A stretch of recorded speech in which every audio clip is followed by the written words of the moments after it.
What's up, guys? I Jake. and Fat Sailor Moon. I hate you. I do. This week on Nerd Bites, Guess who picked his title this week? we're going to move past it because I don't want to talk about it. Repressed memories and all. This week on Nerd Bites, we're going to talk about which video games need to be remastered, remade on new generation of consoles. We're also going to dive into some fan fiction, where I'm going to tell you what should have been happening in the Dragon Ball Z movie. And as we did last week, we will have Fleet's picks of the week for comics. Comics. Yay! Stay tuned. It's going to be fun, guys.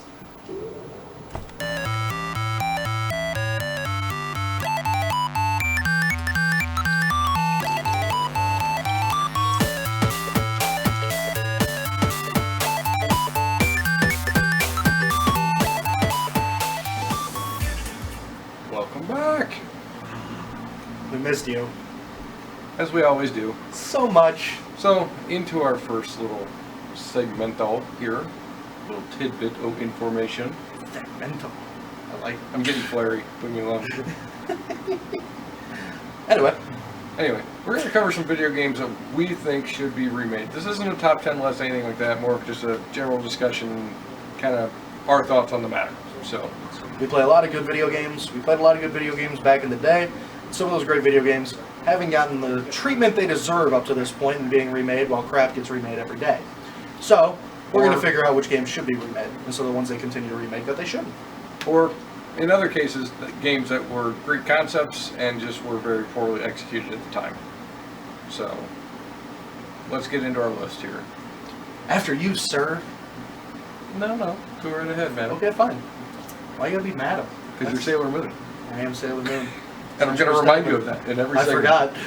Anyway, the first game that I think really needs to be remade, remastered, brought up to a new generation, given to a new generation of people, is the Teenage Mutant Ninja Turtles, Turtles in Time, the SNES version, not the arcade version.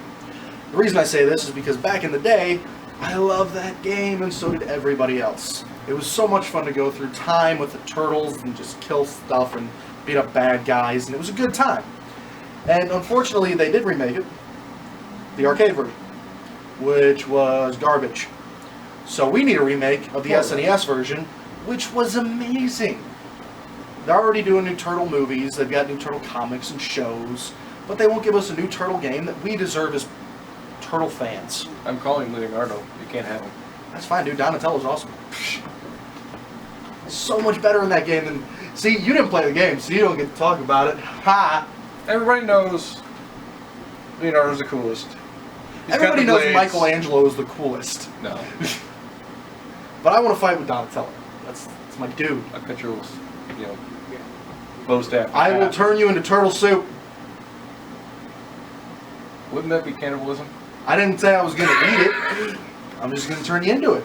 I'm just throwing that out there. I'll give it to Shredder. Future reference. Shredder likes that turtle soup. He threatens to turn you into it in the game. Marvelous. It's wonderful. Your turn. Thanks, Sailor.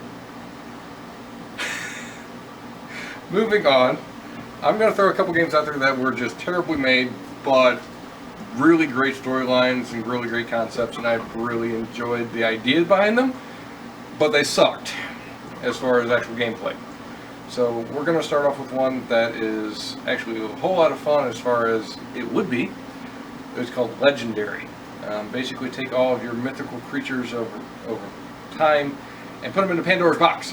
So instead of Pandora's box containing all of the different pains of the world, it actually contains all of the mythical creatures throughout history, and they get unleashed into modern day society where you actually have to face them on a whole new level. The original game was terrible. It was a first-person shooter. It was not good. It looked like crap. It was so bad. The graphics were terrible. The controls were terrible, but the storyline was good, and I enjoyed it. I felt like I was controlling Michael J. Fox every time I played that game.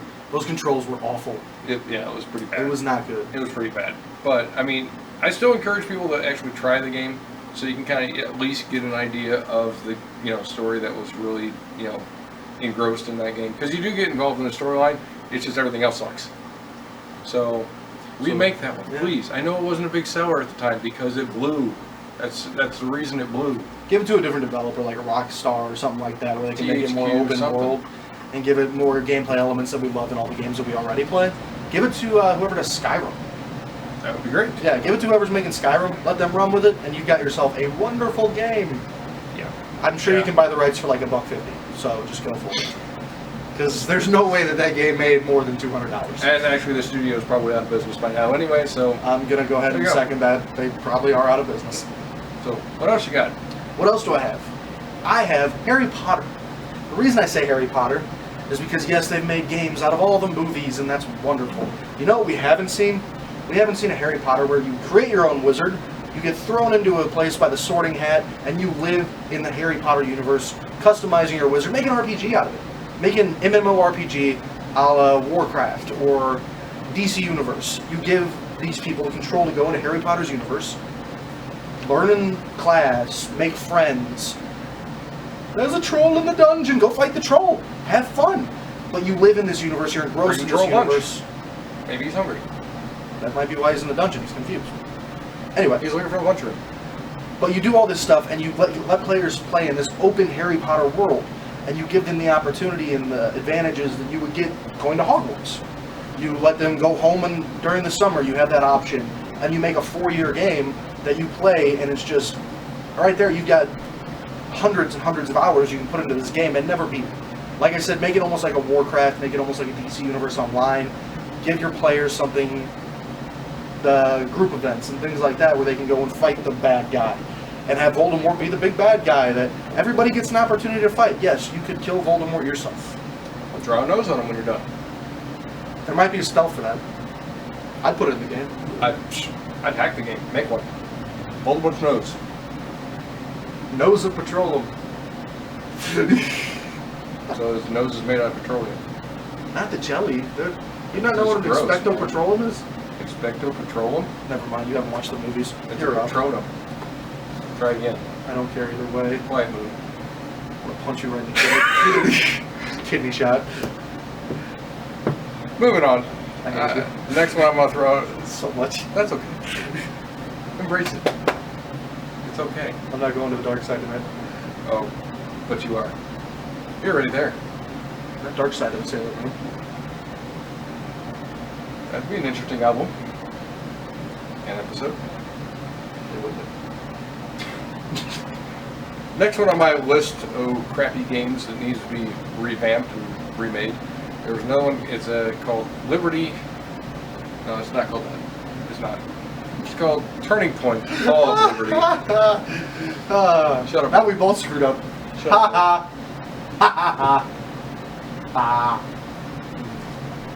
Do your transformation sequence over there somewhere. And if I had the outfit, I'd do it right now and come back on screen. Ooh. Better yet, please don't do that. Yeah. Turning Point: Fall of Liberty was actually an awesome game. Story-wise, again. So basically, take World War II. We lost. Europe, we lost. Hitler won, and now he's coming for America. He's in New York. Statue of Liberty is invading, everything in the New York area, and it's kind of set almost in the future a little bit too, because they actually have a little bit of a futuristic like weaponry and that type of thing. I'm not sure what they were thinking with that, but as far as the basic storyline of just the fact of Nazi Germany is coming to America, we have to defend. There's a lot of World War II games, a lot of first-person shooters out there. Too many. Just too many. There's quite a few. But there was never any that I found that actually took this type of a storyline and came at this story from this angle. It was a whole new thing. It was a great idea. Again, very poorly executed. The graphics were absolutely terrible. The game glitched constantly. And the controls, again, were absolutely horrid. I mean, whoever wrote the code for this game should be shot immediately at dawn. That escalated quickly. In front of everyone who bought the game. We're still escalating here on Nerd Bites. We are, because I bought the game. And I had to sit through that. And I had to restart many times when it glitched. I mean, he didn't have to. It was a choice. If I wanted to go any further, I did. That's exactly your choice. But the storyline was that good that I got past it. That's the whole thing. Is these are the games that were terrible to the point of the gameplay was so awful, but the storyline was so good that you look past it. at least to get to the end. You probably never picked it up and played it again, but you at least wanted to get to the end so you knew what would happen. So that's kind of why it's on my list. It kept me there long enough on that story that all the glitches, all the mishaps, all the screw-ups, I still stayed. It was worth it. Do you have any more? I do not, but we want to hear what you guys have. If you've got some video games that you've played back in the day when you were a kid and they were like, yay! Tell us about it. You can comment on our Facebook group, you can comment on our YouTube page, or I'm going to throw this one out. You can send us an email at nerdgasmfans1@gmail.com. We also have the Twitters. The Twitters, you can follow us on the Twitters and have this discussion with us. We want to know what video games you played as a kid that you would love to see remade, that would just be so much fun for you, and new concepts of old video games and all the wonderful things you could do with them. And unlike a lot of other pages and whatnot, we actually answer back. So We do. We respond. It may not be ultimately instant, but we will answer you back. I'm pretty instant. I don't sleep. He doesn't. That's why he looks this way. I don't know what that meant. I would have cried now. But we want to hear what you guys think. Let us know. Thanks, guys. Thanks. Hey guys, welcome back. Another week here with Fleet. He is going to give us his comic suggestions for the week here. New comics that are coming out actually they came out Wednesday. This is Friday, so you can already come by and pick those up here at the Wizard's Wagon. So, what you got this week? Alright, so this week I have Godzilla in Hell #3. Now, this is a story of Godzilla in Hell. In issue 1, he falls from somewhere into hell and he starts fighting demons. More so demonic versions of the kaiju that he faces. In this issue, he goes up against Space Godzilla, and he is met with like Mothra angels. It's weird, but it's pretty cool. I definitely will check this one out. The gimmick about Godzilla in Hell is that each issue is done by a different artist and writer, so they're all doing one cohesive story, but it's about Godzilla in Hell. And secondly, we have Justice League 44. This is part 4 of the Dark Side War. In the last issue, Superman has become more of a god than he was before, and Batman is also a god, which I don't care for. I didn't realize that was possible. Yeah, it's there are things going on here. So they're on Apocalypse, and Darkseid is waging war with the Anti-Monitor, and it's actually pretty cool. This one is filled with tons of action and has like an insane twist at the end of it. So I definitely would check that out as well. And those are my picks. Both of these look pretty awesome. Godzilla in Hell just sounds intriguing just the way it is. I just really want to know how he got there and why he's doing what he's doing. I'm not sure they actually explain that, but no, it's just going on Rampage. Since Godzilla doesn't talk, we don't know, and he doesn't. There's no Rampaging is good. for him, so yeah. I like Rampaging. It's fun.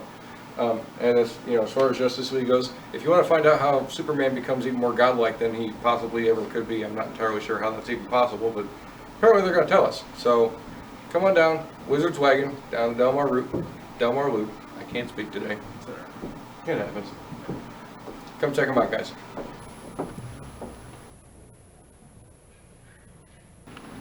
Welcome back, guys. It's time for some fan fiction. This week, I'm going to talk to you about Dragon Ball Z and how it should have been made. With Goku. Not whatever was in that other movie, which was a weird hybrid between Kid Goku and Adult Goku, because that was weird and uncalled for and insulted my intelligence as a Dragon Ball Z fan. First thing we're going to do is we're going to completely forget about Dragon Ball. We're going to act like we're not going to tell that story. As much as I love Dragon Ball, if you're going to release a movie in the United States about the Dragon Ball series, you're going to pick Z. It's the most popular. What you do is you do the exact same thing you do in the first episode of Dragon Ball Z, which is where you kind of retell Goku's past in flashback scenes, where you don't have to tell the whole story, but you get the whole story. And the other thing I'm going to do is Piccolo is not going to be the villain. Piccolo is going to be the friend, because in the first movie, you do the Saiyan Saga, which means you open up on Goku taking his son to meet his friends at Master Roshi's house. What this entails is he gets there, Raditz shows up, hurts him, and then Piccolo and Goku go fight Raditz. In order for this to work, you have to be able to tell the story the correct way. They don't airbend, they're not airbenders. They use ki blasts, which are two very different things. You have energy blasts rather than them just throwing balls of air at each other. Yamcha isn't a total bad looking dude, because he's not. Yamcha is the running joke of Dragon Ball Z along with Krillin. The other thing you do is, well, you introduce Krillin, because he was very prominent in both Dragon Ball and Dragon Ball Z, but for some reason didn't show up in the movie they shot. Goku's best friend didn't need to be there for some reason. Another thing we're going to do is we're going to introduce Vegeta, we're going to introduce Nappa, we're going to introduce King Kai, we're going to introduce every character that we need to make these movies work, and this is going to be the first movie to set up a Dragon Ball Z series, or trilogy, because once you get to the Buu series and the Cell series, you don't really need to go further, because everything that happens after the fact is GT, and we don't talk about GT. It's like the first rule of Fight Club, you just don't talk about it. But what we're going to do is you're going to open up the movie on Goku in his home with his son, going to meet Master Roshi. They get there, you have the little meet and greet and everything like that. Raditz shows up, hurts him, Piccolo shows up, they go fight Raditz. In this scene, you do the death of Goku. I know you're saying, why would you kill off your main character in the first 20 minutes of your movie? Because that's how it happened in both the manga and in the television series. What you're going to do is you're going to kill off Goku, you're going to go to a training montage Rocky style of all these guys getting ready for the big Saiyan battle when Vegeta and Nappa are going to show up because Raditz is now dead. You introduce the Cybermen who are going to end up fighting against Piccolo, Krillin, Gohan, Yamcha, Tien, Chaozu. They have the big fight. Yamcha dies immediately because once again, he's useless. Krillin does his limit break from Final Fantasy, kills off a bunch of Cybermen. You have Nappa go crazy and kill off every Dragon Ball Z character in that fight except Krillin and Gohan. You introduce Yajirobe, who is going to become very important later in this show. The next thing you do, you have Vegeta sitting there telling Nappa, go ahead and kill him, Nappa, and then Goku shows up. Goku beats up Nappa, he beats up Vegeta, everybody's, oh yay, it happened. And this is how this entire movie culminates into the big fight between Goku and Vegeta. You have him turn into the giant ape, and they fight the giant ape. Yajirobe cuts off his tail, and you end up having the exact same thing. You take it shot for shot from both the series and the manga, because that's what people want to see. They don't want to see your weird imagination of the combination of Dragon Ball Z and The Last Airbender, because it doesn't work, because it sucked. I don't care if you're really into Japanese storytelling in a way that airbending is really cool to you. You shouldn't have wrote or directed the Dragon Ball movie, because it didn't make sense. You had James Marsden, who was the only watchable thing in an entire movie as Piccolo. The makeup was cool, and he was awesome as Piccolo. Everything else about that movie was terrible.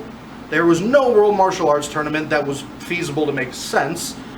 You had Yamcha being a complete and total, like, he could kick butt all day, which, let's face it, Yamcha sucks. He's awful. Not a good character. So in this one, you have your Krillin, Gohan. You introduce all these characters and you tell this story the way that every Dragon Ball Z fan deserves to have this story told to them, the way that it happened in the books and in the show. And you continue this and you culminate this into a 3-part series. Episode 1, the Saiyan Saga. Episode 2, the Namek and Frieza Saga. Episode 3, the Cell Saga. And you hint at a Buu Saga, but you don't give it to us yet. You wait 5 years and then you release the Buu Saga, because you tell a trilogy followed by another movie at a later date to wrap up the series. Or at least that's my opinion on what I would do with the Dragon Ball Z series, because what it was awful, and we're never going to see a part 2 thanks to it. But that's pretty much my reaction to Dragon Ball Z, the movie. I think we're going to start calling this Logan's Angry Segment. Logan's Angry Segment is a much better name than fanfiction, even though it is both. Yeah, well, I think it's a little bit more angry than anything else, but that's okay. This is my opportunity to get back at these filmmakers who have completely bastardized the entire genre that I love so much. Well, I'm going to get in on the fun here next week. He is. Next week he's getting in on the fun. Double the angry. We want to hear what you guys have to say. And one of the reasons we decided to do this fanfiction thing was to get some interaction from you guys. We want to know what comic book movies, video game movies, sci-fi movies, nerd movies you would want to see done differently. Throw us an email at that email address I gave you earlier, nerdgasmfans1@gmail.com. Hit us up on the Twitters, hit us up on the Facebook, comment on the YouTubes. Just let us know your version of fanfiction, what you would do differently in these movies as well. You done? I'm done. My little angry rant is over. Man. I'm angry tonight. I noticed. We're going to fight later. UFC fight in the parking lot. Me and you were doing this. Oh, I'm still mad about last week. I'm down. You're not going to do well. I'm like the Hulk. It's okay. I'm like Deadpool. It's okay. He can die. I can't. I'll start it. It'll be fine. I'll go back. Well, on that note, Moon and I are done for the week. I hate you so damn much. We are done for the week. But we will be back next week. I might have a new co-host, because if I kill him, I will need one. Just remember to like, comment, subscribe, and share. because sharing is caring. And we care about you. And I want Not everyone him. to know that he is Moon. So share. Share it a lot. Share it everywhere. Don't tell people about me being... Was that Zelda? I heard Zelda. I get excited when I hear Zelda, sorry. Yes, I'm Sailor Moon this week. You are. Next week, I will be a badass, because... Damn it. Thanks for watching, guys! See ya.